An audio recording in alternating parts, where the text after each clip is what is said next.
Hij brengt haast alle dagen kibbeling en lekkerbekjes onder de man. Fiskverkeerper Jan Sielstra van Kolm.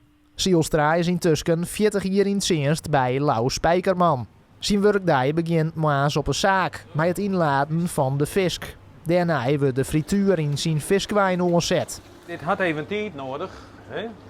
Het is, wij bakken geen kweek of wat dan ook. We hebben onze eigen zeevis. Hè? We hadden de groothandel op Blauwe Zoog.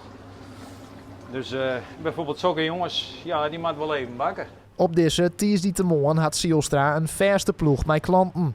Meewerkers van de gemeente krijgen dan betiet op de morgen al een lekker visje van hem. Die jongens die komen alle weken.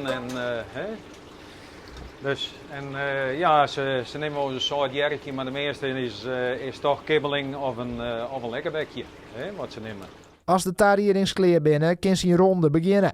Sielstra is 5 dagen in de week op een paard en maakt het lange dagen. Hij had likwijls altijd willen in het werk en maakt het ook het werk graag kibbeling klaar. Kibbeling bent toch lietse stukjes vis, hè. Het is dit spul.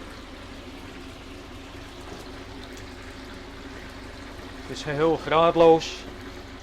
De malje van de gemeente staan al te wachten.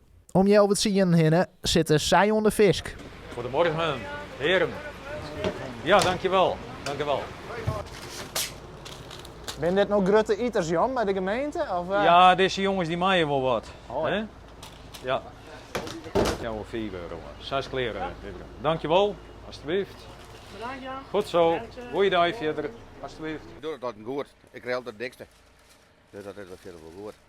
Dat ga je goed regelen. Als hij het goed regelen. Ja, dat is dingen zeker. Jan Sielstra riet mij de viskwijn troch Friesland en Greensloon. Het zit hem in de familie, want ik zie hem paken en hij ziet het in de fisk. Sielstra hoopt het nog jaren terug te gaan. En een soort meisje bliert de meisje met zijn fisk.